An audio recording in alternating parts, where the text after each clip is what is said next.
Az Istennek igéje élő és ható, mondja Pál apostol a zsidókhoz írt levél 4. fejezetének 12. versében. És ennek a bizonyítéka ez a teltház, amelyben mi is itt vagyunk ma este, hogy újra hallhassuk az Istennek életet megváltoztató szent igéjét. Kedves testvéreim, evangelizációs sorozatunk utolsó záró Isten tiszteletét nyissuk meg énekelvén az énekeskönyvünk 300-as számú énekét, mint a szészíves patakra. Oh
Mennyei Atyánk, hálát színen megálltunk egy óra kezdetén dicső trónusod előtt. Hálát és köszönet mondani kíván a mi lelkünk az elvett jóért, kegyelmed és szeretetedért. Köszönjük, hogy valamennyiünket egybevezéreltél ígért tanulmányozására. Drága Atyánk, hálásak vagyunk azért, hogy foglalkozom mi velünk.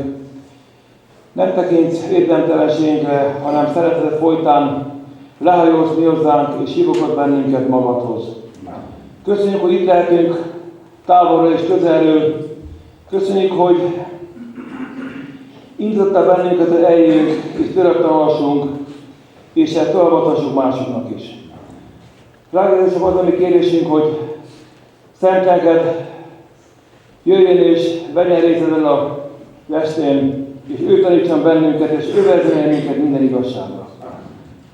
Imádkozunk szolgáldért az igéért, segíts meg, hogy az ige maga, ami elhangzik, úgy hangozzon el, hogy szívünkbe helyet találjon, és bennünket késztessen arra, hogy olyan életet élessünk, amit te mi tőlünk elvársz. Urunk, imádkozni mindazokra, akik nem jöttek el a ma este, utódrága legyen az ókat. Arra kérünk, hogy jön a te országod minél hamarabb, és mi itt vagyunk, csak itt nem vagyunk itt, de szeretnék ott lenni a Szent Országokban. Mindannyian ott lehessünk és szégetünk dicsérni egy örök valóságon át. Urunk, sok kérnivalónk van. Te tudod, mire van szükségünk. Maradjon itt a Szentlélek közössége mi közöttünk továbbra is. Amen. Amen.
Az Úr jót akar te néked adni most, egyedül védelmük a jövendő sorsod.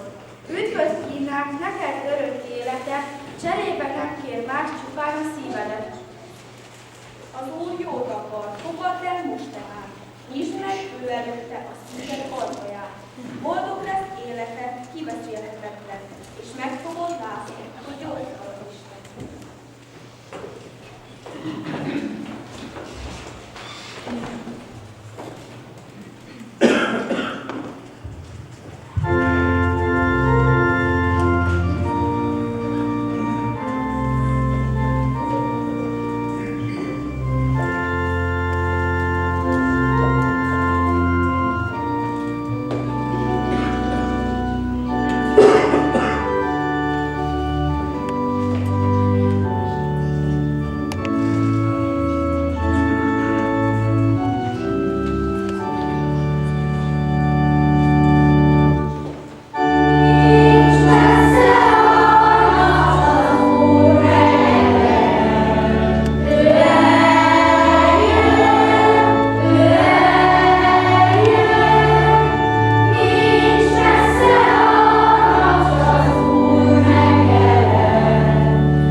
Boldogok, akik élhezik, és szomjúan hozzák az igazságot, mert ők megelégítetnek.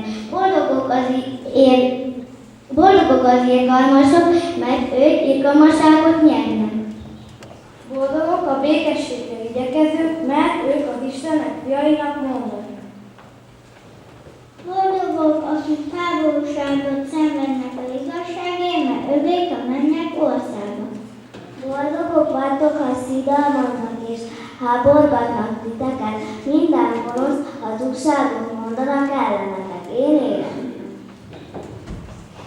Örüljetek és örvendezzetek, mert a ti jutalmatok bőséges a mennyekben. Így, mert így háborgatták a profétákat is, akik előttetek voltak.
Mi atyánk,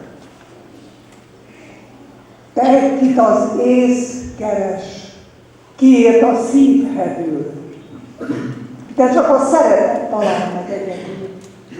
Alázattal hajtunk te előtted térded, mi atyánk, kit Jézus szent vallása hirdet.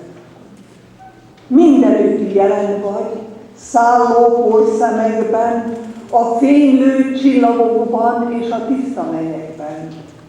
A felhőség alatt, a fényes föld felett, ó, szenteltessék meg tőlünk a te neved.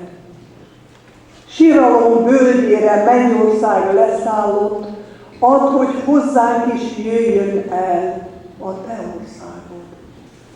Országod, amelynek alapja igazság, törvényes szeretet, békesség, szabadság. Sorsunkat jósággal bölcsen igazgatod, legyen meg mindenben a te akaratod. Mit itt a mennyben, azok éppen a földön is, így öröm nem szédít és nem sért a tövis. Se nagy gazdagságot, se nagy szegénységet ne adj, Uram, adj jó egészséget. Megelégedéssel áldj meg, Uram, minket, és add meg a mi mindennapi kenyerünket.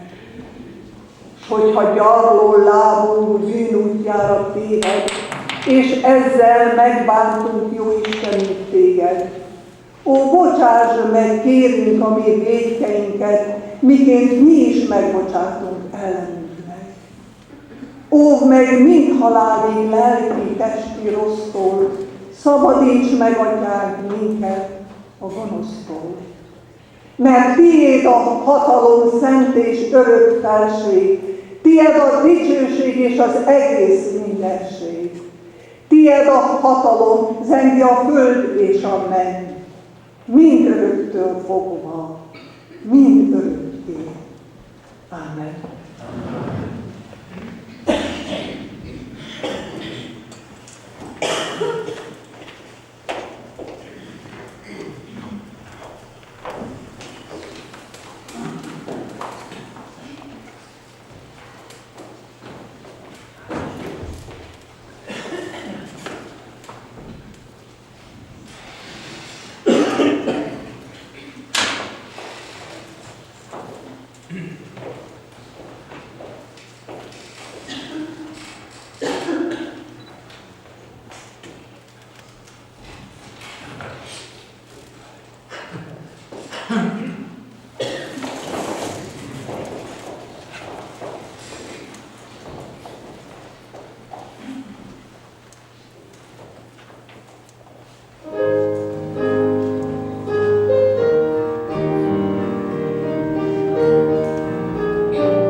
Hála mindenható Istennek, drága testvéreim, hogy ma este újból együtt vagyunk.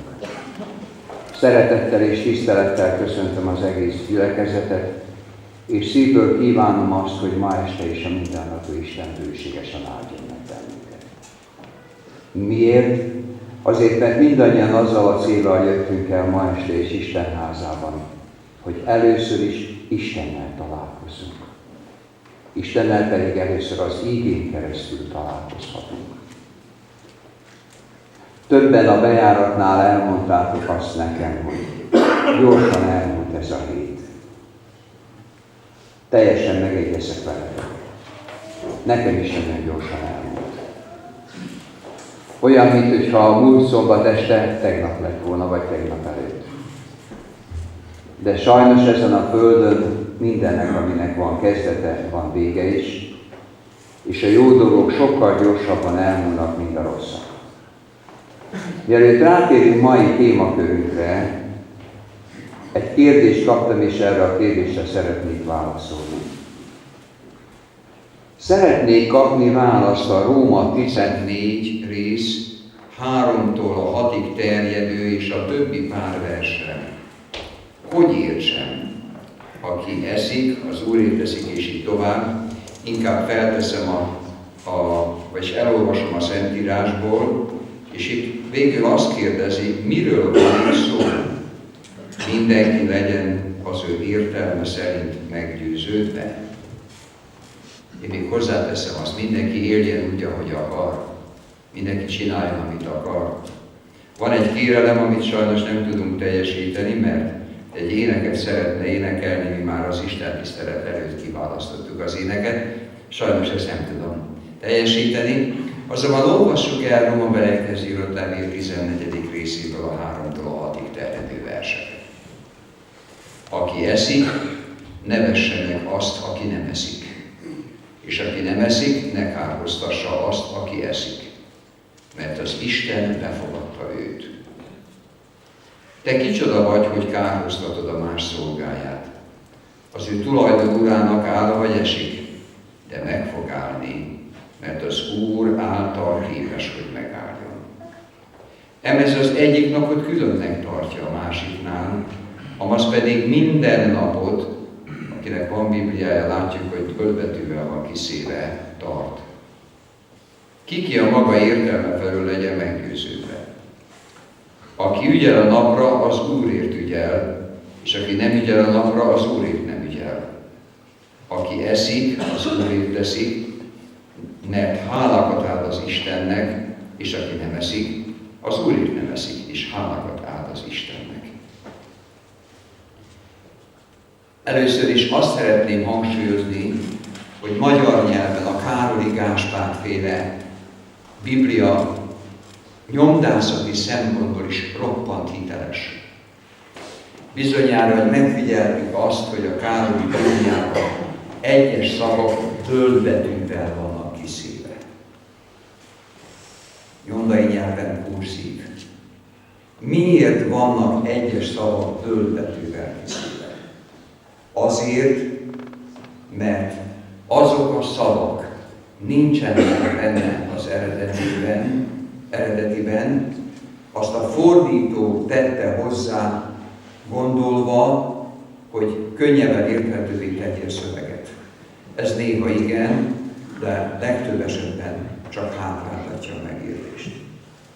Ezt azért tartom nagyon lényegesnek, mert az összes más Bibliák, az újabb fordításoknál ez a megkülönböztetés nincs benne, és így nem tudjuk a Bibliából megállapítani, hogy melyek azok a szavak, amelyeket a fordító tett hozzá. Most pedig nézzük magát az igét. Pál apostol a Rómabeliekhez írott levelet 57 telén és 58 tavaszán, nem tudjuk pontosan hónapokra lebontva, vagy mikor írta, akkor még Pál nem volt Rómában, azonban hogy keletkezett a római gyülekezet, a római keresztény közösség.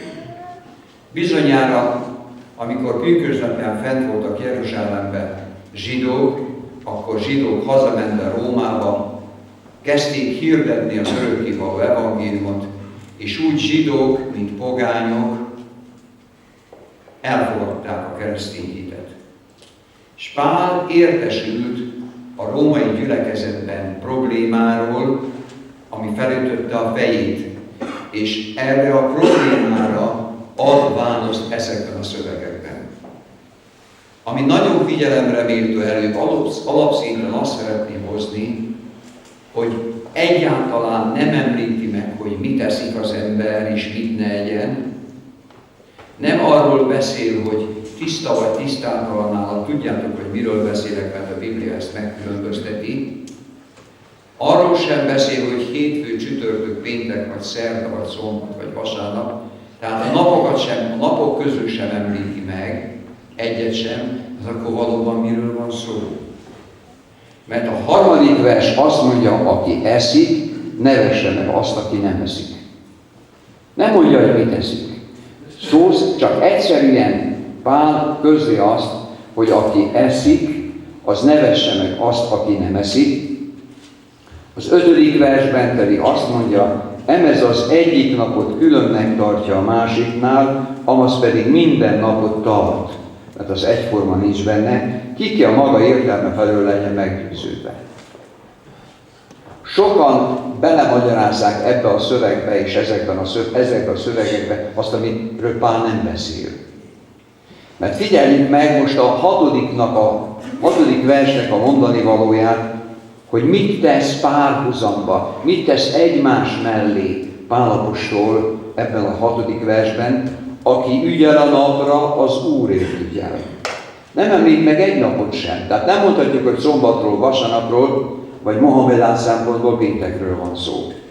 Hanem egyszerűen azt mondja, aki ügyel a napra, az Úrét ügyel. Aki nem ügyel a napra, az Úrét nem ügyel. Hát ez mit jelent? És figyeljük meg, hogy először említi Pál apostol a napokat, hogy egyik napra ügyel, a másik napra ügyel, vagy utána ezt a napokra való ügyelést párhuzamba állítja, aki eszik, az Úrért eszik, mert hálakat ad az Istennek, és aki nem eszik, az Úrért nem eszik, és hálakat ad az Isten. Elmondom, hogy miről van szó. Tudom, hogy ti egy olyan területen éltek, ahol ez kevésbé ismert.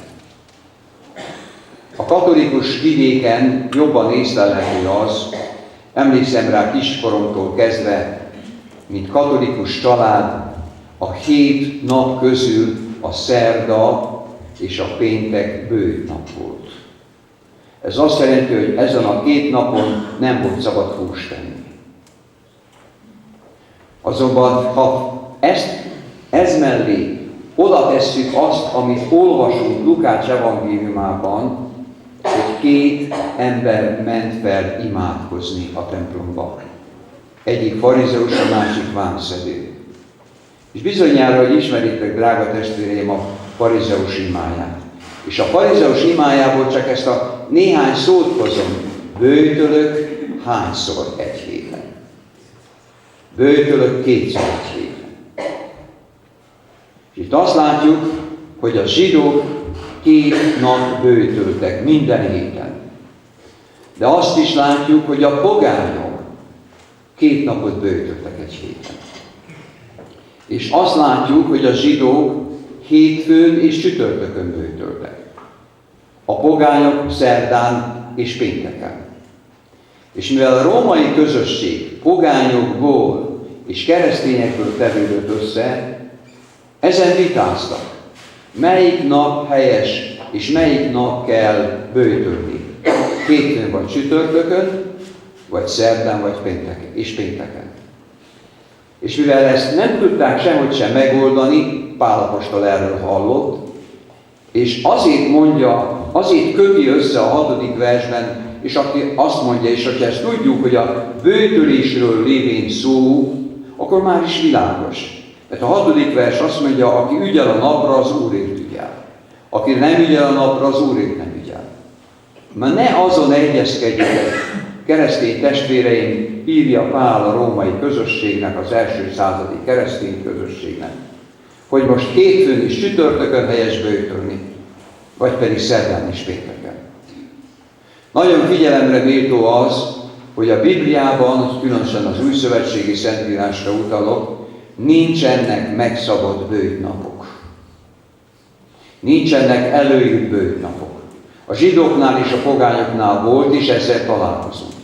Mert amíg egyik oldalról azt mondja, hogy aki ügyel a napra, az Úrért ügyel, aki nem ügyel a napra, az Úrért nem ügyel, mindjárt hozzáteszi, hogy aki eszik, az Úrért eszik, aki nem eszik, az Úrért nem eszik.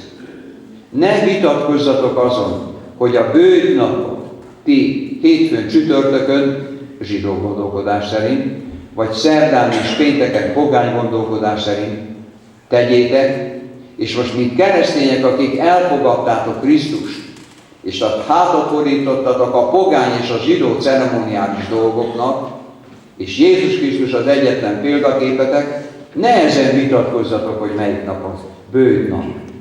Böjtölhettek bármikor, bármelyik nap, mert Isten sehol a Bibliában nem írja elő, sem az Ószövetségi Szentírásban, sem az Újszövetségi Szentírásban azt, hogy melyik napon kell böjtölni. Tehát Pál apostol itt nem a 7 valamelyik nap megünnepléséről, vagy valaminek a megedéséről, vagy meg nem megedéséről beszél, hanem a böjtnek a problémáját rendezi el és teszi helyre, hogy ne vitatkozzatok soha azon, hogy melyik a böjtnap, melyik a helyes böjtnap, melyik a kötelező böjtnap, mert Isten a Szentírásban sehol nem írta elő, hogy nekünk kötelező napokon kell, meghatározott napokon kötelezően kell böjtölni. A böjt az a Szentlélek munkája, vagyis a Szentlélek munkájának a gyümölcse mindannyiunk életében. Én jó magam is tudom és érzem, hogy mikor van szükségem bőtre. Azonban arra szeretnélek mindannyiatokat bátorítani. Van egy nagyon egyszerű mondás, amit így tudom összefoglalni, kedves testvéreim, ami nem megy állva, az megy térden állva. Amikor látjátok, hogy nem tudtok győzni különböző hibák felett, akkor határozzátok el, hogy böjtöltök és imádkoztok, és Isten meg fog segíteni benneteket, hogy győzni fogtok azon hibák felett, amely felett nem tudunk másképp győzni. Mert Isten segítsége nélkül, ahogy tegnap este is tanultuk, nem vagyunk képesek semmi jóra, nincs erőnk ellenállni sátán legkisebb kísértésének sem, sőt a mi vágyainknak sem. Tehát a bő napról van szó, Pál apostol azt mondja, hogy ezen ne vitatkozzunk. Én köszönöm a kedves kérdezőnek a kérdést, és valóban érdemes elgondolkodni elfelett, amiről most beszéltünk. Az Úr Jézus segítségével ma este pedig szeretném felhozni a mai témakörünket, a megalkuvás veszélye. Egész héten keresztül egy jelszó vezetett bennünket, meg van írva. Isten segítségével az a vágyam mindig, hogy embertársaimnak azt mondjam el, ami a Bibliában van.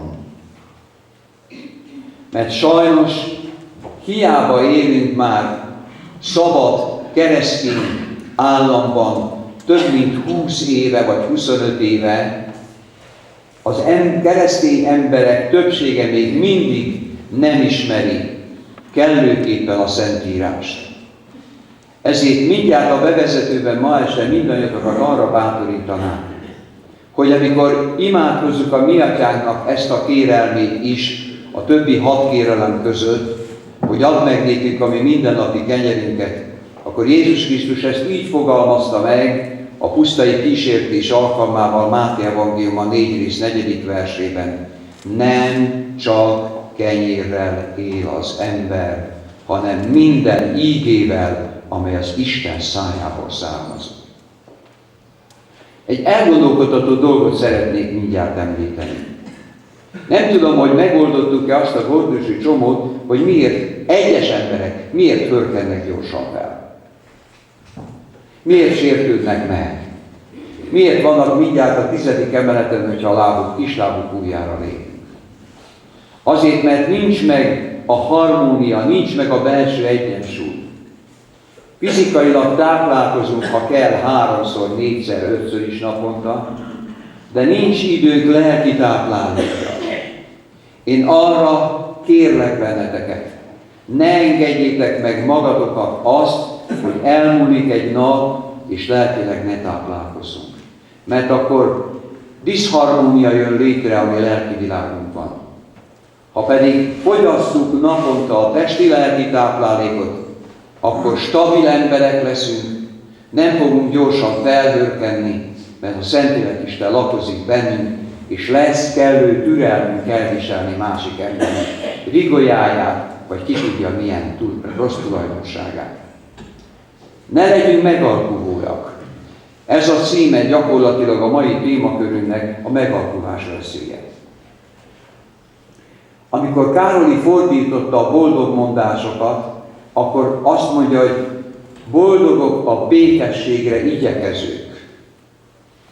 Hát a békesség okáért bizonyos hitelveket feladok, hogy békesség legyen a családban, békesség legyen az ismerőseimmel, rokonaimmal, és így tovább. Az eredeti szövegben nem azt mondja, hogy boldogok a békességre igyekezők. Boldogok a békesség építők. Békességet úgy építsünk, hogy ragaszkodjunk az elvekhez. Soha ne adjunk fel egyetlen egy isteni elvet sem a barátság fenntartásáért. Vagy egy más szómondattal elmondom, sohasem áldozzuk fel az isteni elveket a barátság oltárán. Sohasem lehetünk megalkuvók. Miért? Mert az isteni elveket nem mi állítottuk. Isten állította, és a barátság oltárán az isteni elveket sohasem áldozhatjuk fel, ha hülyek akarunk maradni Jézus Krisztushoz. Az elvek, az isteni elvek, azok sohasem lehetnek a megalkuvás tárgya. Hogy próbáljunk, te is engedsz egy kicsit, én is engedek egy kicsit, és megtaláljuk a közös nevezőt. Volt egy ember, Jézus Krisztus 12 tanítványa között, aki nem így gondolkodott, aki nem képviselte azt, amiről eddig beszéltem ma este. Ő megpróbálta összeegyeztetni az elveket, az isteni elveket a saját elképzelésével, sőt, egyes esetekben a saját elképzelése alá helyezte az isteni elveket. Ez mindig a pusztulásba vezető út. Ma este Júdás történetét szeretném szemlélni, Júdás élettörténetének bizonyos mozzanatait, és látni benne azt, hogy hol csúszik el Júdás, és amíg látjuk, hogy Júdás hol csúszik el, találjunk megoldást mi is magunknak, hogy mi is ugyanúgy könnyen elcsúszhatunk, ha júdási elvet tesszük magunkével. Tehát a mai témakörünk Isten segítségével Jézus Krisztusnak Iskáriot és Júdásról szóló átgondolása. Néhány problémát szeretnék elmékedésünk elején felvetni. Miért Júdás árulta el Jézust? Néhány választ is adok. Szenvedő alany volt, Isten így határozta meg, Júdás démonból kezdettől fogva, vagy eljátszotta a rászabott szeretet. Ha most közelebb volnánk egymáshoz és jobban hallhatnánk egymást, itt van még az első kérdés mellett, hogy miért Júdás árult el Jézust, megint még plusz 4 kérdés, szenvedő alany volt. Melyik kérdésre tudunk igenlő választ adni? Szenvedő alany volt, Isten így határozta meg, Júdás démonból kezdettől fogva, vagy Júdás eljátszotta rászabott szeretet. A 4 kérdésre, ami előttünk van, melyikre tudunk igenlő választ adni? Én egyikre sem merek igenlő választ adni. Hallottam bizonyos számokat, hogy a 4. eljátszotta rászabott szeretet. Jézus szabta meg Júdásnak, hogy milyen szerepet kell betölteni? Ha ez így van, ha szenvedő alany volt, ha Isten így határozta meg, akkor hol van a szabad választási lehetőség? Én tudom azt, hogy a keresztény világban 2 áramlat van, 2 irányzat van. Egyik oldalról a túlságos szabadság, a másik oldalról pedig az eleve elrendelés. Kedves testvéreim, csak egy példát hozok, amit mindannyian tudunk, és ebből az ismert példából indulok el, és szeretnék néhány mondatot elmondani. Az egész Szentírásban Isten a teremtéstől kezdve 2 utat tett minden ember elé. Mind ahogy ma este is, és minden nap te eléd is, és én elém is mindig 2 utat tesz. Ha Isten az eleve elrendelést képviselné, akkor őszüleink nem vétkeztek volna. Mert akkor Isten úgy teremtette volna meg, hogy őszüleink nem vétkezhetnek, mert eleve el van rendelve. Másik dolog, ha létezik az eleve elrendelés, akkor én nem vagyok felelős az én tetteimért, mert Isten engemet erre rendelt el. Ez az én sorsom. Isten így határozta meg, és én hiába törekszem engedelmes lenni, hiába törekszem az Isten akarata szerint élni, ha engemet a pusztulásra rendelt Isten. Ha ez így van, akkor én nem vagyok felelős az én rossz tetteimért. Istennek nincs jogával felelősségre vonni engemet szófogadatlanságomért, mert ő így eleve engemet így rendelte el. Azért mondtam, hogy a 4 kérdésre 4 kérdés között egyre sem tudunk igenlő választ adni, mert Isten szabad akaratot adott minden embernek. Azt mondja például, ha megvalljuk bűneinket, Isten is visszavonja tervét. Emlékezünk Jónásra, aki elment Ninivébe, és azt mondta, hogy hány nap múlva veszel Ninivé? 40 nap múlva. Bekövetkezett? Nem következett. Mi volt Isten terve? Ha így Ninivé lakosai meg nem térnek, 40 nap múlva elvesznek. Miért nem vesztek el? Azért, mert az Isten üzenetét elfogadták. Akkor van szabad akarat, vagy nincs szabad akarat? Létezik eleve elrendelés, vagy nem létezik eleve elrendelés? A Biblia az első laptól az utolsó lapig sehol nem tanítja az eleve elrendelést, és ezt abból látjuk, hogy Édentől kezdve egész a kegyelem idő végén Isten 2 lehetőséget biztosít mindannyiunk számára, akár itt vagyunk, akár a Földnek bármelyik részén. Szeretnék egy gyönyörű példát hozni erre vonatkozóan Jézus Krisztusnak utolsó beszédéből.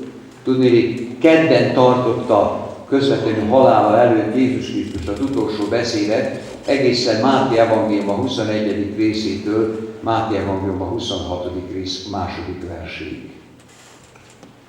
Az első részét a jeruzsálemi templomban tartotta meg, Máté evangélium a 24. és 25. részét pedig az Olajfák hegyén. És ezek a templomi beszédben Jézus Krisztus utolsó szavai, amit olvasunk Máté evangélium a 23. rész 37-38. verséből. Jeruzsálem, Jeruzsálem, ki megölöd a prófétákat, és megkövezed azokat, akik te hozzád küldettek.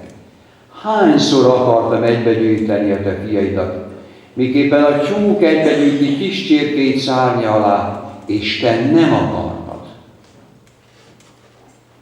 Íme pusztán hagyatik néktek a ti házatok. Szabad akarata volt Izrael népének. Volt joga elfogadni, és volt joga visszautasítani. Mit mond Jézus? Hányszor akartalak összegyűjteni benneteket? Hányszor akartalak megmenteni? Próféta után küldtem hozzátok. De miért kell Izrael népére, hogy bekövetkezzen az, ami egészen 70-ben be is következett? Mert te nem akartad. Azonban ennek a Jézusi beszédnek van egy záró mondata. Imé pusztán hagyatik néktek a ti házatok. Lehet, hogy régen jártunk iskolába, lehet, hogy nem szerettük a magyar nyelvet, de a magyar nyelv egy roppant precíz nyelv. Azért mondom el, hogy van egy birtokos, egy birtok. Egy birtokos, több birtok, több birtokos, egy birtok, és több birtokos, több birtok. Ezt kívülről kellett tudnom, és én be is vártam magamnak. Most figyeljük meg, Jézus Krisztus itt milyen birtokos jelzőt használ. Imé pusztán hagyatik néktek a ti házatok. Egy birtokos, egy birtok. Ha mélyen belemegyünk ennek az Jézus Krisztus utolsó beszédében, akkor azt látjuk, hogy itt a jeruzsálemi templomról beszél. Nem a zsidó nép házáról, hanem arról a házról, ahol Jézus Krisztus tartja ezt a beszédet. Miért veszítették el a zsidók az örök élet lehetőségét azokon kívül, akik elfogadták Jézus Krisztust a messiást? Miért veszítették meg a zsidók Jézus Krisztust? Azért, mert az Isten kegyelmi hívását visszautasították. Kin múlik, hogy üdvözülünk vagy elveszünk. Most rólunk beszéljünk egy kicsit. Eddig beszéltünk a zsidókról. Isten mindenkit meg akar menteni. Isten senkit sem rendel el, hogy a pusztulás legyen az osztály része. Ezt a Biblia, ahogy említettem, olyan gyönyörűen tanítja, íme itt van előttünk Timóteushoz írt első levél 2. rész 4. verse. Aki azt akarja, kicsoda, az Istenről lévén szó, hogy minden ember üdvözüljön, és az igazság ismeretére eljusson. Mi az Isten akarata? Hogy hány ember üdvözüljön? Minden ember üdvözüljön. Most kedves testvéreim, és minden ember üdvözülni fog? Hát Isten azt akarja, akkor miért nem fog minden ember üdvözülni? Azért, mert az ember nem akar. Most engedjétek meg ma este, hogy személyesen megszólítsalak benneteket. Ti és én mit akarunk? Egyezik-e a mi akaratunk az Isten akaratával? Készek vagyunk-e saját akaratunkat alárendelni Isten akaratán? Ha igen, én hiszem, hogy igen, hisz azért vagyunk ma este is itt. Nem azért jöttünk el ma este Isten házába, hogy egy óra hosszát nem volt hol eltölteni. Szívünk vágya az, hogy mi azt akarjuk, amit az Isten akar. Végsősoron ez a keresztény életnek alappillére, ez vezet bennünket győzelemre.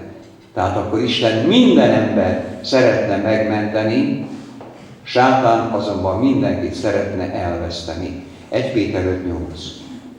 Figyeljék meg Péter apostolnak a mondani valóját. Józanok legyetek, vigyázzatok, mert a ti ellenségetek az ördög, mint ordító oroszlán szerte elkeresni, kit elnyeljen. Kedves testvéreim, melyik szóval kezdi Péter apostol a megszólítást? Józanok legyetek. Én szőlőtermő vidékén születtem. Nagyon sok részeg emberrel találkoztam. És nagyon sok ember elmondta a következőt, hogy amikor egy ember betér a kocsmába, már felöntött a garattal, és a kocsmáros látja azt, hogy már ittas, akkor felvizezi a bort, és fele víz, fele bor, és úgy adja neki a poharat, és az megissza. Tudja-e azt, hogy nem tiszta bort iszik? A részeg embernek tökéletesen mindegy. Azonban, ahogy van fizikai részegség, úgy van lelki részegség is. Nekem borzasztó hallani, amikor keresztény emberek azt mondják, hogy kérem lelkész, én mindegy, hogy hiszek, mindegy, hogy élek, Isten engemet elfogad. Ha ez igaz, akkor ezt égessük el. Akkor nincs szükségünk Szentírásra, ha mindegy. Azonban engedjétek meg, hogy fokozzam a dolgot. Kinek mindegy? Kérem? Elmondom, hogy kinek mindegy. A halott embernek mindegy. Egyik vejen patológián dolgozott Szabadkán a kórházba, és néha, amikor hazajött a munkáról, akkor azt kérdeztem tőle, hogy sikerült a pácienseiddel. Milyen problémát volt. Boncolta, nem kellett semmilyen injekciót adni. A halott embernek mindegy. És az a keresztény ember, aki kimondja azt, hogy mindegy, hogy élek, akkor is a mennybe jutok, az azt jelenti, hogy lelkileg halott. De ebben a kijelentésben van még egy szó, amire szeretném felhívni figyelmeteket. Azt mondja, hogy józanok legyetek, vigyázzatok, mert a ellenségetek az ördög, mint ordító oroszlán szerte elkeresni, ki elnyeljen. Kedves testvéreim! Mit tennénk, ha itt a faluban most megyünk haza, és találkoznánk, szemben jön velünk egy nyugodt oroszlán? A sátán ordító oroszlánnal hasonlítja össze. De nem ordít ez az oroszlán, ott szépen cammog veled szembe az utcán. Milyen érzés lenne? Ugyanígy viszonyuljunk, kedves testvéreim, sátán minden megmozdulásához is. Néhány alapvető dolgot szeretnék Júdással kapcsolatban hozni. Júdásnak tetszett Isten tanácsa, de igazi megtérésre sohasem jutott el. Ő előjognak tartotta azt, hogy Jézus Krisztus tanítványa. Azonban figyeljék a következőt. Jézus Krisztus így mondja körülbelül 1 évvel halála előtt, János evangélista jegyezte fel a 6. rész 64. versében. De vannak némelyek közöttetek, akik nem hisznek. Kire utalt Jézus Krisztus? Júdással. Mert elejétől fogva tudta Jézus, kik azok, akik nem hisznek, és ki az, aki elárulja őt. Ha ma este semmi másról nem akarnák beszélni, csak Jézus és Júdás viszonyáról, akkor csak erre az egy szövegre építenénk fel az egész elmékedésünket, és volna mit boncolgatni. Micsoda Krisztusi jellem, micsoda isteni szeretet, hogy Jézus Krisztus az együttes utazástól, tehát 3,5 éven keresztül Jézus Krisztus első naptól tudta azt, hogy Júdás fogja elárulni. Van egy kérdésem. Hányszor tette meg 3,5 éven keresztül Jézus Krisztus Júdást? Hányszor mondott neki oda, vagy bocsánat a kifejezését, hányszor fűtött alá, hányszor szégyenítette le, hányszor becsmérelte? Egyetlen egyszer sem. Ez az igazi isteni szeretet. Tovább nézve a következő kijelentést, egy könyvből, amelynek az a címe, hogy Nevelés, több mint 100 nyelvre le van fordítva ez a könyv. Én nagyon szeretem, mert óriási tanácsok vannak, ami a nevelést illeti, a keresztény életet illeti, hogyan lehet győzedelmes életet élni, és azért hozom ezt az idézetet. Őszintén szeretett volna Júdásról ír megváltozni, és remélte, hogy a Jézussal való közösség által ezt el fogja érni. És figyeljük meg, mégsem ez a vágy volt az uralkodó. Szeretni, vagy elérni, az két különböző dolog. Felismerte Jézus szeretetének isteni erejét, mégsem engedett befolyásának. Tovább ápolgatta magában bírálgatásra és káproztatásra való hajlamát.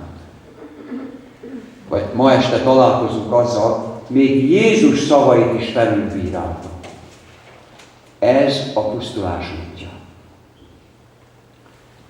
Egyik alkalommal Szabadkán tartottam a Szabad Egyetemes sorozatot, és oda jön hozzám az előadás után egy középkorú hölgy, és azt kérdezi tőlem, hogy hajlandó volnák én elolvasni az ő írásait. Mondta neki, hogy igen, és holnap elhozom. Jó. Elhozok egy 30 A4-es oldalú anyagot, még az este, mikor hazamentem, elolvastam, és a következő este oda jön hozzám, hogy mit szólok hozzá. Tudják, hogy mit írt benne? És végül ki is mondta. Kérdeztem, hogy szokta-e olvasni a Bibliát? Én. Nekem nem kell olvasnom a Bibliát. Amit én mondok, az az Isten szava, az a mérvadó. Én sohasem olvasom a Bibliát. Én Istentől egyenes kijelentést kapok, és én nekem megvan az én saját tanácsom Istentől, és én azt le is írtam abban, amit önnek átadtam. Ez az üdvösség út. Mondjátok, lehet így célba érni? Júdás is hasonlóféleképpen gondolkodott. Amit eddig elolvastunk, amit eddig mondtunk, az 1 évvel volt a kenyér megszoporítás alkalmával Galileában.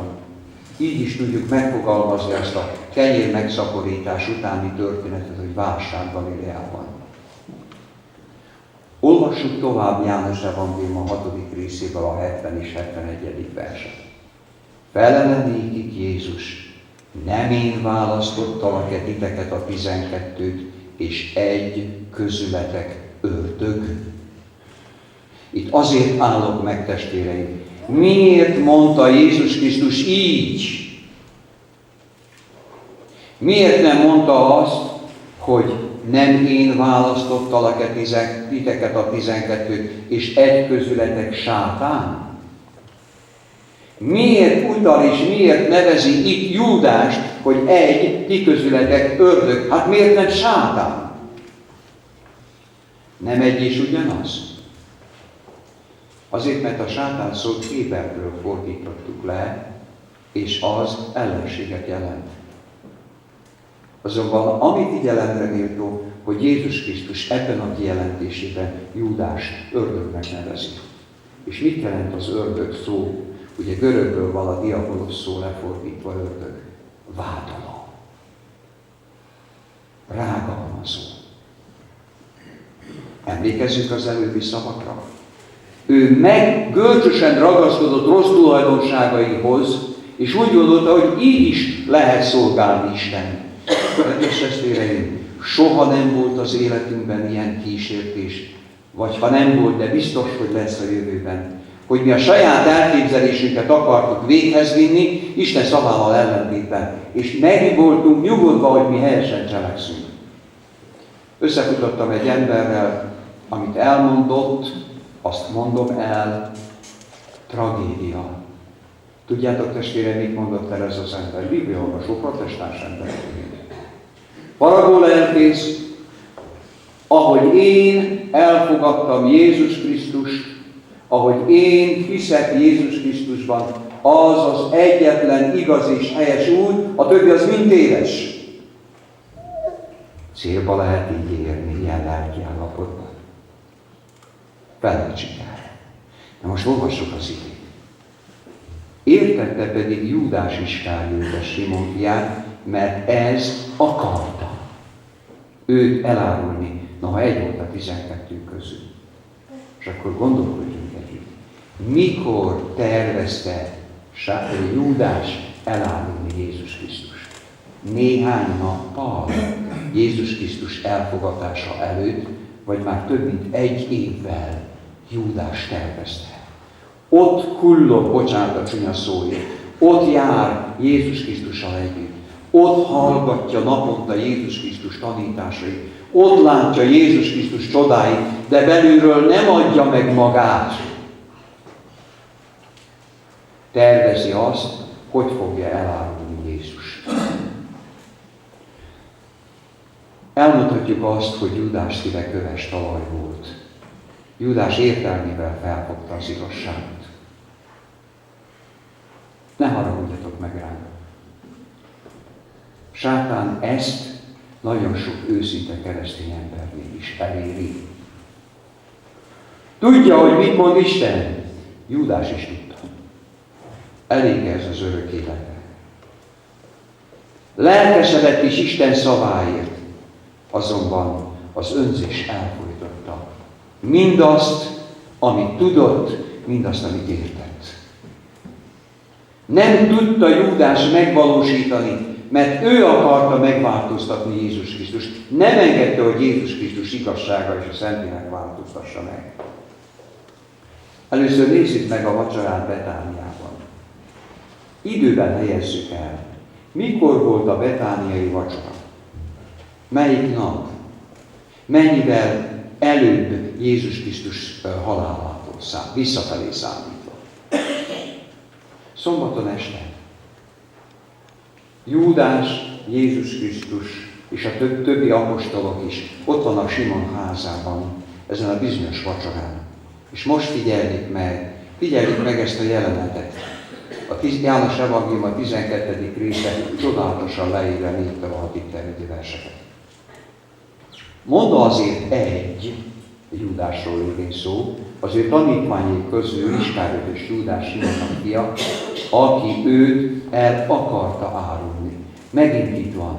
Egy évvel előbb olvastuk, hogy már akkor is tervezte Jézus elárulását. Itt egy héttel vagy néhány nappal az elárulás előtt, valóságban néhány órával az elárulás előtt már megint az evangéliumokban azt találjuk feljegyezve. Miért nem adták el ezt a kenetet 300 dénáron, és miért nem adták a szegényeknek? Melyik tanítvány kérdőjelezte meg Mária Magdolnának áldozatkész munkáját, amikor a drága alabástrom szerencét eltörve és a tartalmát Jézus Krisztussal hintette, és ezzel kente fel?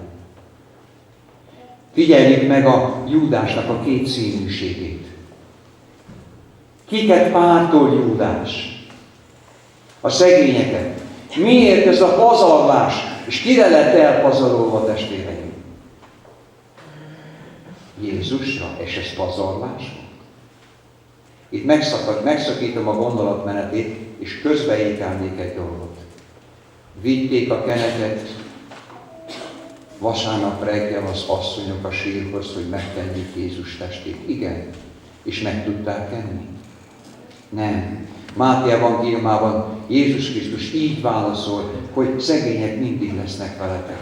De ezt az én halálomra, az én temetésemre végzi el. Figyeljék meg Júdásnak a kétszínűségét. Ne haragudjatok rám. Ma is vannak kétszínű keresztény emberek. Vannak. De én azt mondok el. Vagy már megszűntem kétszínű lenni. Ezt elértem a hit élet útján. De olvasom az igét. Ezt pedig nem azért mondta, mintha néki a szegényekre volna mondja, hanem mivel tolvaj volt. És nála volt az erszény, és amit abba tesznek, elcsené, régi magyar szó, ellopta. Figyeljék meg, hogy a kettősség uralkodik Júdásban. A látszat vallásosság, de lelkemélyen egészen más. Sátán akkor boldog, ha mi keresztény emberek külsőleg ájtatoskodunk. Mutatjuk azt, hogy mi milyen mélyen vallásos emberek vagyunk, de lelkünk mélyén a sátának adjunk egy picike kis helyet. És azzal megelégszik. És amikor elmondtam a picike kis helyet, akkor eszembe jutott. Ezt a történetet nagyon régen olvastam, de nekem rengeteget jelent, és szeretném ma este megosztani veletek. Egy ember árulta a házat, és jött egy vevő, megegyeztek, és aki árulta a házat, azt mondta, hogy a szerződésben neki van egy vágya, hogy egy mondatot bele kell tenni. A legfelső szobában van egy szeg, azt nem adja el. Az egész ház és a porta és minden az új tulajdonosé. Azt mondta a vevő, hogy engemet nem érdekel, hogy az a mondat benne lesz, vagy nem lesz, az a szög nem hoz se rosszat, se jót nekem, legyen benne. És beletették a szerződésbe, hogy az egy szöget nem adja el, az marad a régi tulajdonosé. És egyik alkalommal esős idő révén jön a volt tulajdonos, és azt mondja, látni akarom a szöget. Joga volt hozzá? Igen. Bement, megnézte a szöget, végig sározta az egész lakást, és azt mondta viszontlátásra. Egyszer megjelent éjfél után 3 órakor, feltöngette a új tulajdonos, és azt mondja, hogy látni akarom a szöget. Joga volt hozzá? Joga volt. Ki kellett nyitni az ajtót, és megint beengedni, hogy meglássa a szöget. Testvérem, van-e a sátánnak egy ilyen szöge a te lelki világodban? Van-e nekem? Vesszük észre, hogy mivel elégszik meg a sátán, ilyen aprósággal. És ha mi úgy gondoljuk, hogy ez nem nagy valami, akkor erre a sorsra jutunk, amit láttunk az előbb. Azonban kövessük Júdás életútját. Mit válaszolt Jézus Krisztus Júdásnak erre a megjegyzésére, hogy jobb lett volna eladni ezt a drága Felencének a tartalmát, és a szegényeket segíteni. Jézus Krisztus így válaszol János evangéliuma 12. rész 7.-8. versében. Mondta azért Jézus, hagyj békét néki. Az én temetésem idejére tartogatta ő ezt. Mert szegények mindenkor vannak veletek, én pedig nem mindenkor vagyok. Azt szeretném kérdezni tőletek, drága testvéreim, hogy Jézus Krisztusnak ebben a kijelentésében van-e sértő? Van-e valami, ami sértő? Van vagy nincs? Egy lágy válasz megmagyarázza azt, hogy Jézus Krisztus miért engedte meg Mária Magdolnának, hogy tegye azt vele, amit tett. És azt mondja, szegények mindenkor vannak veletek.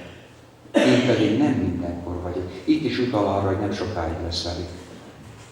És ha olvassuk Máténál és Jánosnál ezt a történetszakaszt, akkor ez Jézus Krisztusnak ezen a kijelentésén Júdás végig sértődik. És azon nyomba tesz valamit. Tehát Júdás fiúságát ez mélyen megsértette. Jézus Krisztus tudta, hogy mit tesz Júdás a pénzzel. Én nem tudom, hogy miért választotta Jézus Krisztus Júdást apostolok pénztárnokának. Erről nem tudok beszélni, mert a Biblia hallgat. Azt sem tudom megmondani, hogy miért nem leplezte le Jézus Krisztust. Vesszük észre azt a csodálatos isteni szeretetet, amiről ma délelőtt tanultunk itt ezen a helyen, hogy milyen szeretettel szeretjük Jézust.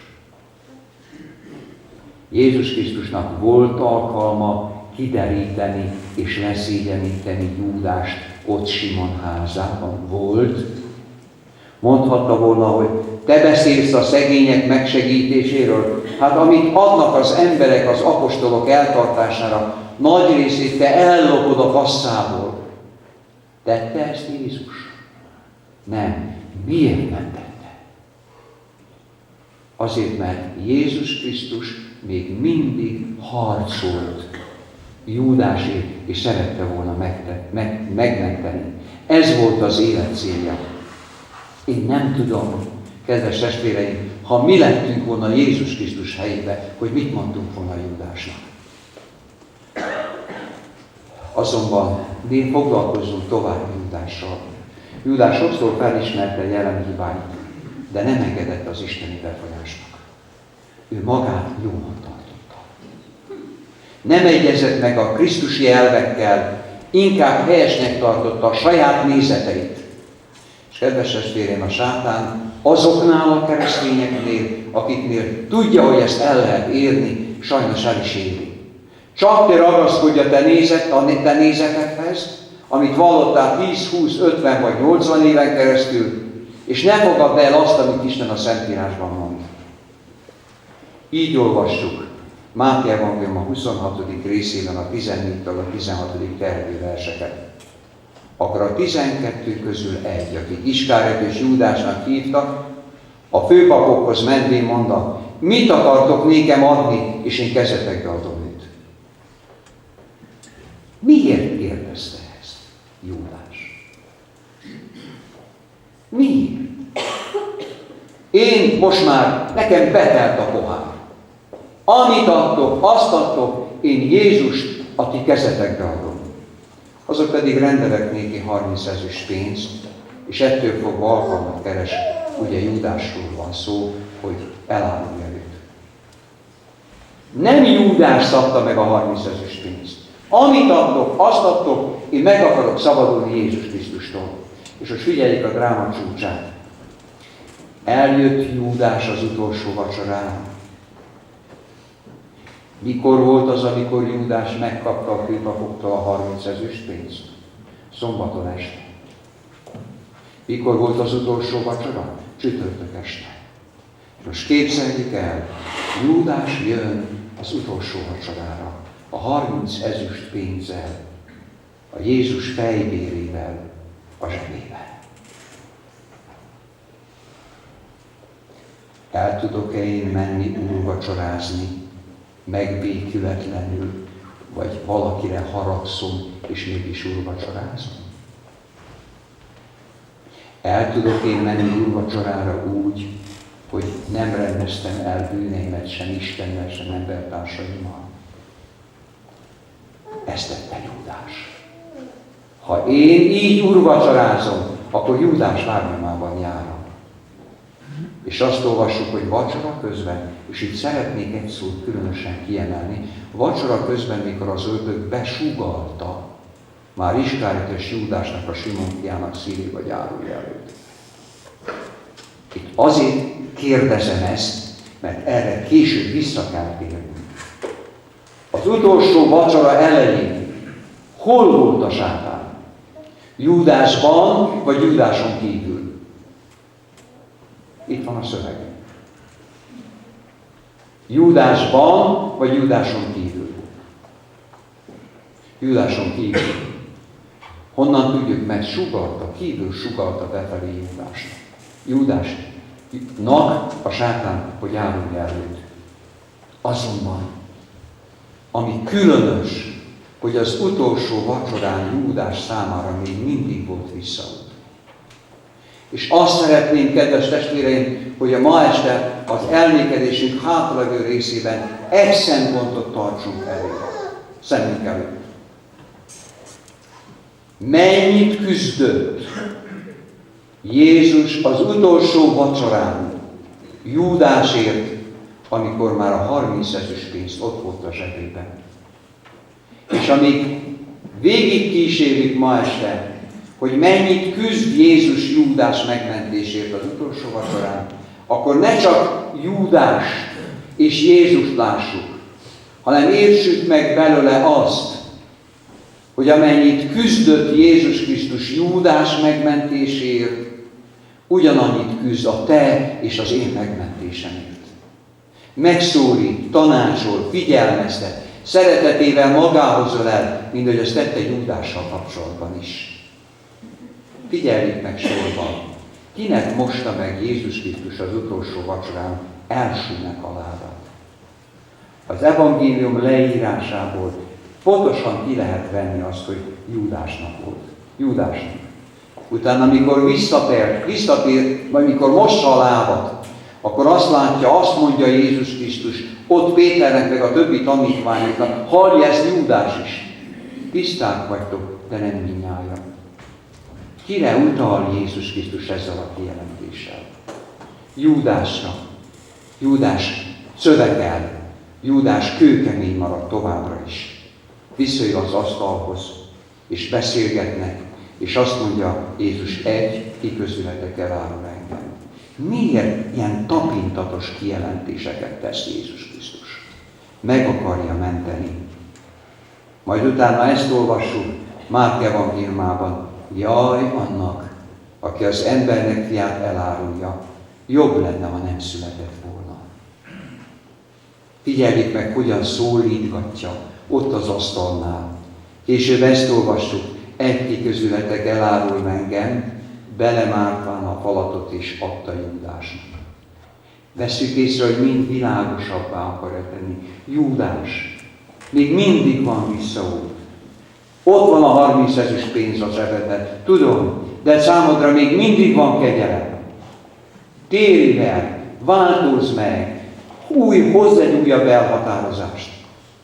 Megyünk tovább. János 13-17. És a falat után akkor bement abba a sátán. Mondta azért néki Jézus, amit cselekszel, hamar cseleked. Meddig volt Júdásnak lehetősége visszatérni, elárulni Jézus Krisztus elárulásától? A falatig.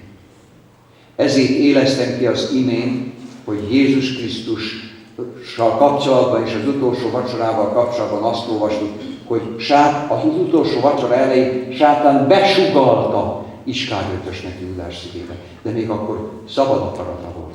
És még élhetett szabad akaratával. De figyeljük meg, hogy mi történt Júdással a falat után. Hatalmába kerítette a sátán, vagyis elkövette az úgynevezett Szentlélek elleni bűnt, és ekkor sátán Júdásnak többé nem volt visszaút, és ezért mondja Jézus Krisztus, amit akarsz, most már cselekedjél. Akkor miért bukott el Júdás? Én szeretnék több mint 10 dolgot ma felsorolni, hogy miért bukott el Júdás. Végleg elutasította Isten szeretetét. Ez egy tragikum egy keresztény ember életében, mert velünk is megtörtént. Végleg elutasította Jézus utolsó meghívását, megszólítását. Hiába könyörgött. Júdás melengedte, hogy a sátán hatalmába kerítse. Tehát mit tett? Júdás megengedte, mert ő döntött. Megengedte azt, hogy a sátán hatalmába kerítse. Amíg ezt szemléljük, gondoljuk végig saját ítéletünket. Tovább így olvassuk, Júdás szerette a nagy tanítót. Vágyódott iránta. Remélte a Jézussal való kapcsolat révén jeleme megváltozik. Ott volt a jó remény. 6. Júdás megkapta a betegek gyógyításának és az ördögök űzésének ajándékát. Csak honnan nem tudta kiűzni az ördögöt? Lehet-e, testvéreim, borzalmasabb lelkiállapot attól, hogy Júdás kiűzte az ördögöket, betegeket gyógyított, de magának nem tudott parancsolni. Nézzük tovább. 7. Júdás nem rendelte magát alá teljesen vagy egészen Jézus Krisztusnak. Meghoztuk-e ezt a döntést?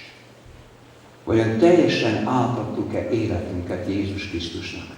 Hogy éljek egy példával, rábíztuk-e életünk kormánykerekét, hogy ő irányítson bennünket?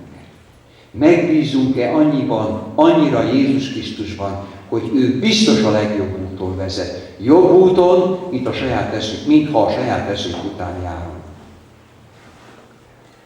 Júdás nem adta fel becsvágyát. Ő ragaszkodott ahhoz. 9. Júdás nem adta át magát az Isten átformáló hatalmának. Ott volt Jézussal, de ezek a negatívumok megmaradtak. És még nézzünk néhányat. Júdás úgy érezte, joga van Jézus szavait felülbírálni. 11. Saját véleményét többre becsülte Jézus szavaitól. 12. Önmagát a tanítványok ékességének tartotta, mert a legélesebb eszű ember volt a 12 tanítvány között. És a 13. vak volt saját jellemgyengeségeivel szemben. Láttuk 13 olyan tételt, ahol Júdás elcsúszott. Talán megtaláltuk valamelyik szinten magunkat is, de most kövessük tovább. Azt olvassuk a Szentírásban, hogy amikor a sátán elvégezte Júdással a maga tervét, akkor megengedte neki, hogy rádobbenjen bűnös ujjára. És ez a legtragikusabb. Vajon a sátán nem így próbálkozik mindannyiunkkal? Amikor nem vagyunk egészen biztos, hogy jó vagy rossz, és egy kicsikét úgy tűnik, hogy jó, de egy kicsikét úgy tűnik, hogy rossz, akkor ne gondolkodjunk. Van a Bibliában Istennek egy csodálatos kijelentése. Ami gonosznak látszik, attól őrizkedjetek. Amiben nem vagyunk biztosak, hogy helyes vagy helytelen, arról ne is gondolkodjunk, ne is cselekedjünk. Azonban a sátán rendszerint azt csinálja, hogy amikor amit mi tétovázunk, addig a bűnt, a rosszat rózsaszínűnek mutatja be.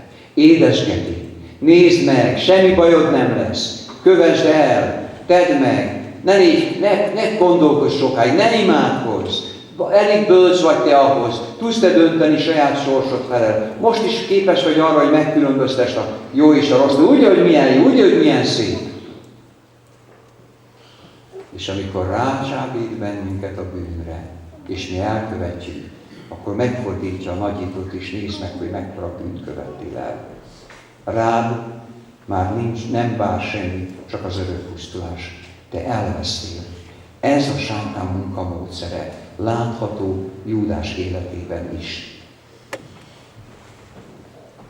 Júdás elvesztésében minden elveszett ember sorsát látjuk. Látjuk, hogy Jézus Krisztus mennyit harcolt, mennyit küszködött Júdással. És ezt olvassuk Máté Evangélium 27, 3-tól 5-ig. Amikor pedig Júdás, aki őt elárulta, látta, hogy elítélték, megbánta tettét. Visszavitte a 30 ezüst pénzt a főpapoknak és a véneknek, és ezt mondván, vétkeztem, mert ártatlan vért árultam el. Elfogadta-e Jézus Krisztus Júdás bűnbánatát? Meg tudta-e Jézus Krisztus bocsátani Júdásnak a bűnét? Mert figyeljük meg, ott vannak azok az elvek, amire tanít bennünket Jézus Krisztus a Szentírásban. Megbánta tettét? Ezt olvassuk. Megbánta tettét. Jóvá tette? Visszavitte a 30 ezüst pénzt? Erre is tanít bennünket Isten, hogy tegyük jóvá, ami valakitől valamit elvettünk, akkor mit mond Zákeus? 4 annyit adok vissza. Mindent megtett. meg tudod-e bocsátani Jézus Krisztus Júdásnak? El tudta-e mosni Jézus vére, Júdásnak a bűnét? Igen vagy nem? De miért nem? Mert Júdás számára az utolsó vacsorán, amikor bevette a falatot, lejárt a kegyelemidő, és elkövette a megbocsátatatlan bűnt. Tovább a papok ezt mondják, azok pedig mondának, mi közünk hozzá, te lásd, ő pedig eldobván az ezüstpénzt a templomba eltávozik is, elment is felakasztotta magát. Ez sátán munkamódszere. Azt mondták a papok, nem érdekel. Te elvégezted a te munkádat, mi pedig nem tudunk mit tenni. Itt van egy nagyon fontos alapelv, amire szeretnénk, kedves testvéreim, mindannyiunk figyelmét elhozni. Felhívni a késői bánat hiába való bánat. Van sajnos egy mondás, ami egy nótában található, de óriási. Eső után hiába való a köpölyek. Azt mondja Ámos próféta könyvében Isten, hogy amikor lejár a kegyelemidő, és a hét csapás kezd zúdulni a földre és a föld lakósaira, akkor lesznek emberek, hogy mennek napkelettől napnyugatig, keresvén az Úrnak beszélik, de nem találják meg. De nem menjünk annyira messzire. Elmondok egy nagyon szomorú tapasztalatot. Egyik városban, délvidéken meghívtak, hogy tartsak előadást színházban. És ugye mindahogy itt is látom, hogy körülbelül megvan a megszokott hely, hogy ki hol ül. Egy óriási teremben tartottam, és tudom, hogy itt ezen a helyen 3 hölgy és egy férfi ült mindig. És egyik este beszéltem arról, és azt mondtam, kedves testvéreim, mi most itt vagyunk, de senki sem biztosítja számunkra a holnapi napot. Lehet, hogy vannak közöttünk olyanok, akik az éjszaka befejezik életüket. Én nem voltam próféta, és nem is tartom magamat annak, mert én egy bűnös ember vagyok. Másnap jön 2 hölgy és a férfi, és jönnek egyenesen hozzám. És kérdezi a férfi, lelkész úr, emlékszik, hogy ott mindig 3 hölgy előtte minden este? Mondom neki, hogy igen. Az éjszaka az egyik meghalt. Lejárt-e azon személy számára a kegyelemidő? Lejárt.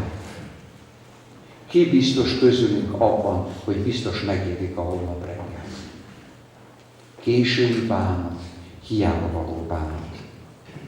Ne felejtsük el, a ma miénk, a holnap már nem. Isten akkor is szeret bennünket, amikor mi elfordulunk tőle. Itt szeretnék egy óriási igazságot elmondani.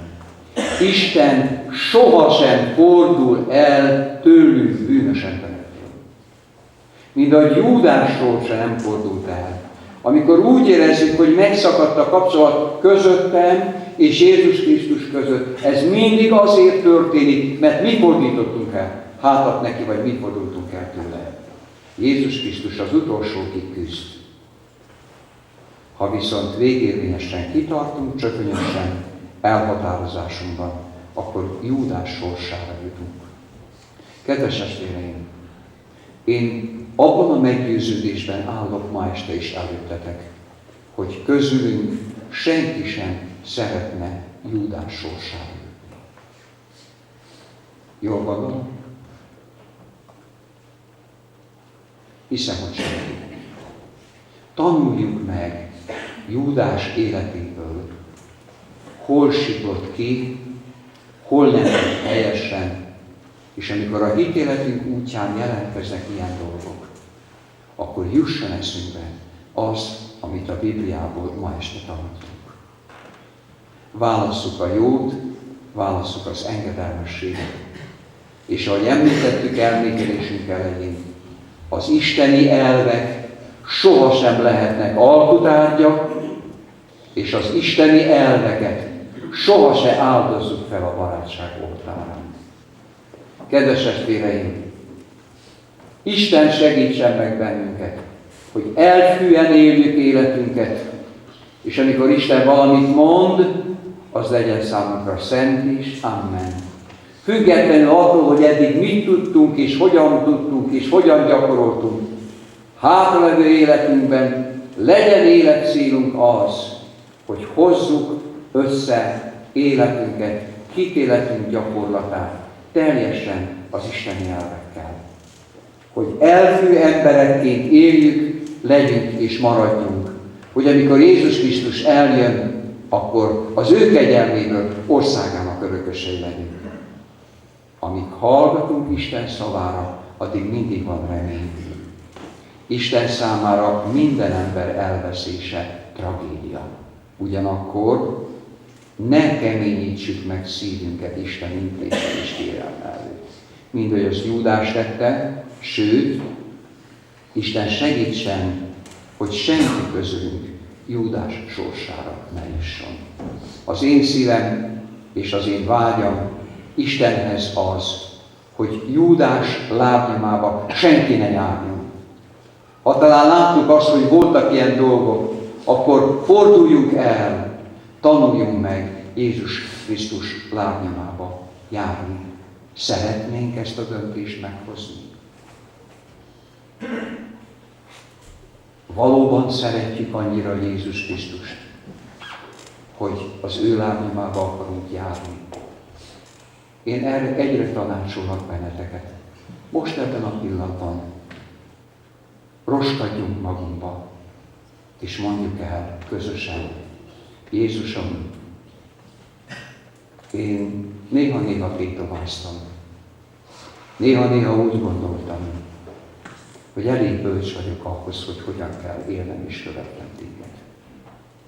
De magam ma este beláttam, hogy az én értelmemre, ugye magad értelmére ne támaszkodj, mondja az Isten, az én értelmemre tovább nem akarok támaszkodni. Segíts meg, hogy teljesen a te tanácsod legyen, hitem alapja és életem vezére. Ebben segítsen meg Isten az ő kegyelméből mindannyiunkat. Amen.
drága testvéreink, széki gyülekezet nevében nekem megadod a lehetőség, hogy köszönetet mondjak. A köszönet legyen a mi Istenünké, hiszen ezek az esték nagyon drágák voltak a mi számunkra. Meg szeretnék köszönni mindazon, amik eljöttek estéről estére az ige körül, és ezt tették szeretetből és azért, mert érték őket Isten igéje. Nem utolsó sorban szeretném megköszönni a Faragó családnak, hogy ismét már másodszor ellátogattak mi hozzánk. Bibliában találtam, ugyan egy ilyen evangelizáció vége volt, az nem 8 napot tartott, hanem 3 évig. Tudni, Pál apostol több helyen végzett missziós evangelizációt, és egy alkalommal, utolsó alkalommal Milétoszból búcsúzik, és Jeruzsálembe utazik el. A párhuzam megvan, hiszen a Faragó család is széktől búcsúzik, és a Szilással búcsúzik el. Igen, ám itt a történet meg van említve az apostol cselekedete 20. fejezetében. Van egy szomorú pillanat, amikor a búcsúzáskor az ott levő testvérek mindannyian sírtak. És tudjátok, miért sírtak? Azt mondja a történet, hogy Pál apostol elmondta, hogy el kell menni Jeruzsálembe, és többet az én orszámot nem láttátok. Tudta Pál apostol, hogy Jeruzsálembe megy, ott meg fog halni. Mi ezért nem sírunk. Mi boldog vagyunk, hogy eljött a Faragó család és elfogadta a meghívást. Ugyanakkor Faragó testvérem, egy párhuzamot találtam még a Pál apostol életéből többek között, és el szeretném neked olvasni. Az apostol cselekedete 20. versében így találtam. Hisz semmitől sem vonakodtam, nem voltam ki magamat, ami hasznos, hogy hirdessen néktek, és tanítsanak titeket nyilvánosan és házanként. Köszönöm szépen, hogy Isten áldja meg, testvérem, hogy az Isten igéjét ilyen bölcsen és ilyen tisztán és értelmesen elmondtad mi nekünk. Szeretnék egy igét felolvasni úgy neked, mint feleségednek, és ezt az igét fogadjátok el a széki gyülekezet részéről. Viseljetek gondot azért magatokra, és az egész nyájra, amelyben a Szentlélek titeket vigyázókká tett, az Isten Angyalszent Egyházának rágeltetésére, amelyet tulajdon vérével szerzett meg. Kívánom azt, hogy még találkozunk ezen a helyen, és a széki faló, széki közösség ide helyre szeretne visszaválni. És ezt gondolom, az egész gyülekezet, ha jónak látja, jobbként felelősen bizonyítani, fogja azt, hogy még szeretne visszaválni székre. Mindenki.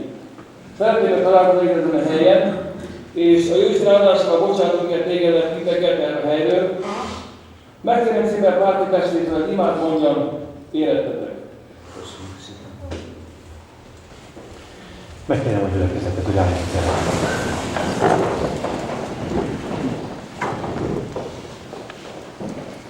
Szerető jó atyánk, köszönjük neked ezt az áldást és ezt a hetet, amelyet együtt töltettünk el a Faragó családdal ezen a helyen. Köszönjük neked, hogy megnyitottad a mennyet, és a te szent lelked által Faragó testvér ajkán keresztül megérintetted a mi szíveinket. Köszönjük neked az életadó ígét, és hisszük és valljuk azt az elvet, amelyet te fektettél le ebben az univerzumban és ebben a világban, hogy az Istennek ígéje élő és ható, élet van benne, hogy minden hívőnek örök életet adjon. Kérünk, jó Atyánk, hogy add meg a Te szolgáidnak, akik ezt a nemes munkát végezték közöttünk ezen a héten. Faragó testvérnek és a kedves feleségének, hogy az íge, amit hirdettek számukra is életet adjon, örök életet. Jó Atyánk, tudjuk, hogy nekik népes családjuk van. Gyermekek, rengeteg unoka, add meg nekik, jó Atyánk, azt az örömet, hogy a feltámadás hajnalán, amikor Te eljössz az égnek felhőin, és egymást keresni fogják, találják mindegyiket ott, az üdvözültek seregében. Jó Atyánk, könyörgünk azért, hogy a Te angyalaid kísérjék lépteiket, őrizd meg őket a gonosztól. És tudjuk azt, hogy a kísértő keresi az utat, hogy bűnbe és a pusztulásba ráncson minket. Ne engedd meg, hogy szolgáid megcsusszanak, hanem segíts meg őket, hogy a hitnek az ászlaját mindaddig, ameddig Te eljössz, vagy ameddig földi életük tart, erősen tudják tartani magasra. Áldjad meg a munkájukat ezen a helyen, jó Atyánk, és adjad, hogy valamennyiünk szívében, akik hallgattuk az ígét, feltámadjon az üdvösségnek a napja, és legyen élet az ő szárnyai alatt. Köszönjük, jó Atyánk, hogy rád bízhatjuk magunkat, hogy neked elég erőd és szereteted van számunkra, azért, hogy biztosítsad számunkra a kegyelmet és az üdvösséget.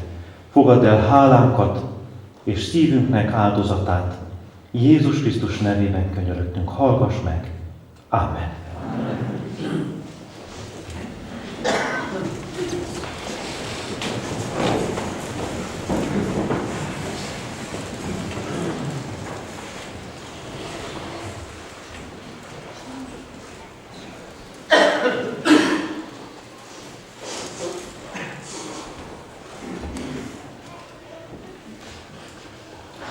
Megdöbbentő ennek az embernek a története, akiről hallottunk ma este.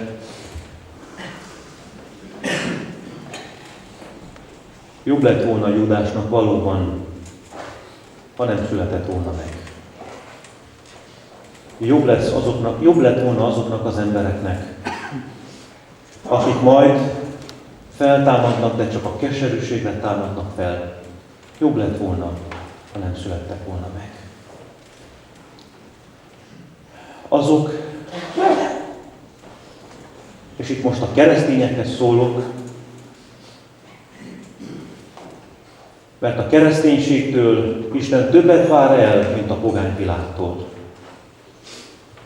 Ahogyan Krisztus Júdástól többet várt el, mivel Júdásnak volt alkalma 3,5 éven keresztül egészen közelről megismerni az Istent Krisztusban, Krisztus Júdástól többet várt el, mint azoktól, akik nem ismerték meg őt. És pontosan ezért ilyen tragikus Júdásnak a sorsa, és pontosan ezért ilyen tragikus lesz a névleges kereszténységnek a sorsa, akik végül Istennek ellenségeivé válnak. Úgy gondolom, hogy nincsenek muszulmánok, sem hinduk közöttünk ma este, valamennyien keresztények vagyunk. És hogy hallhattuk ezt a nagyon szép és értékes gondolatot, nem egy vallást kell, hogy kövessünk, hanem egy szemét.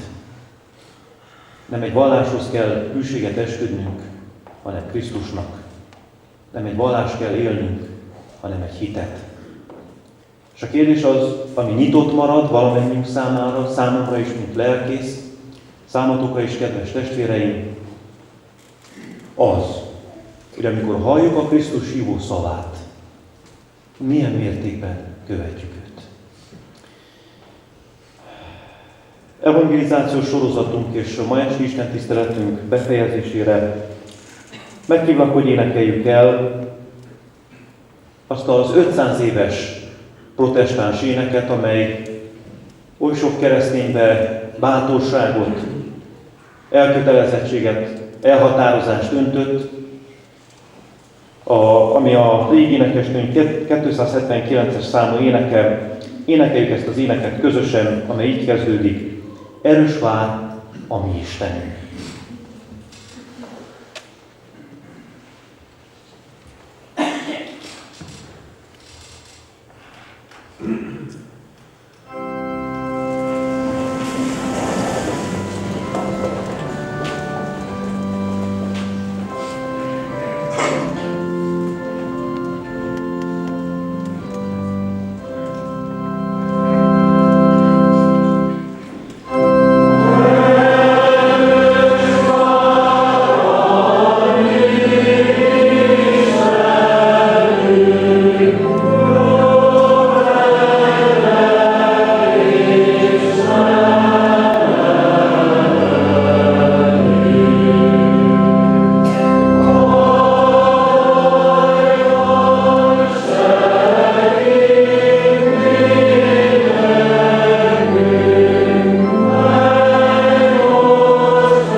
Örök szeretet mindenható drága jó Istenünk!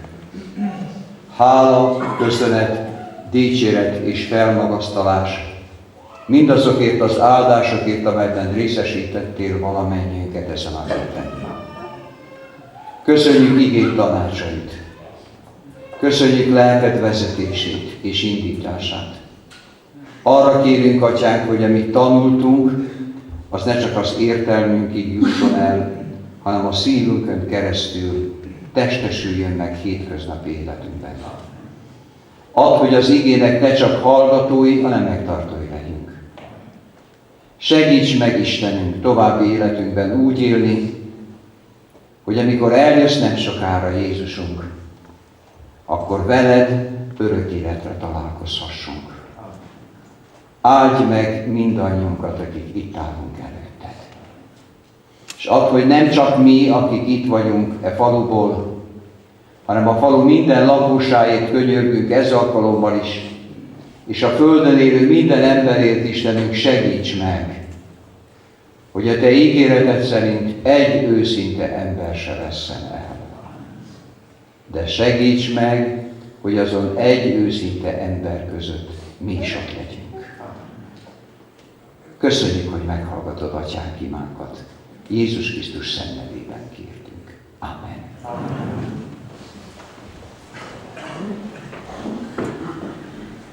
Tessék.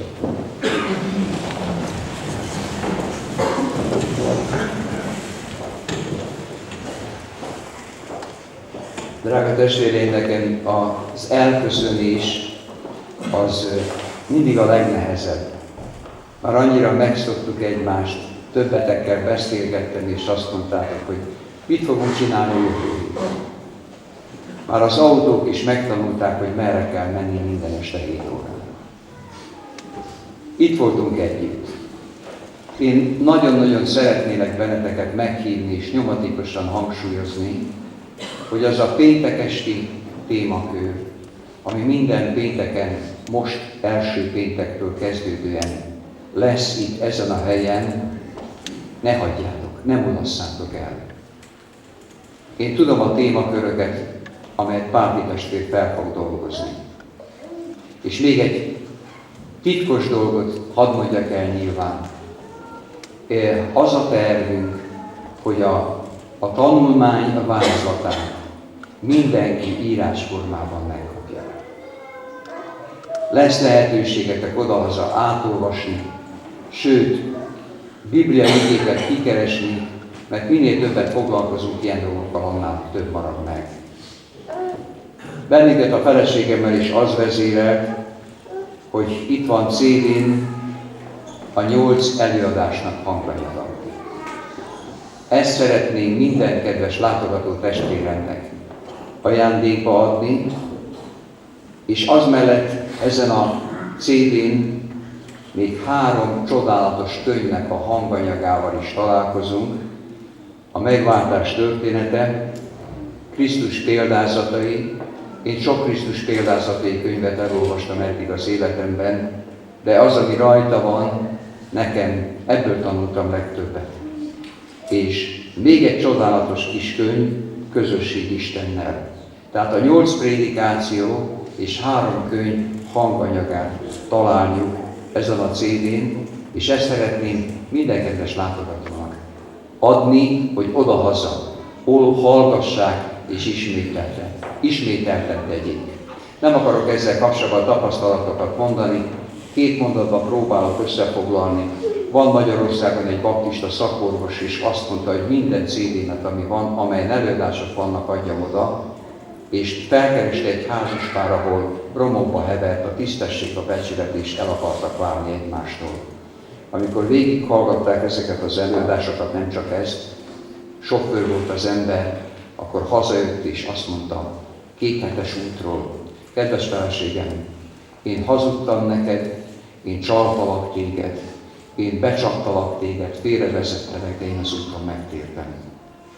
Bocsáss meg nekem, mától kezdve csak te létezel számomra. És szeretném, hogy te is igazán boldog legyél is. Én is azt szeretnék lenni. Én arra bátorítok mindenkit, hogy aki szeretne birtokosa lenni ennek a CD-nek, az jöjjön ide előre. Jó? Jó, jöjjön ide előre. Ugyanakkor a kijáratnál még egy könyvet és egy lapot is fogunk találni a könyvben, azonban itt szeretném mindenkinek személyesen átadni.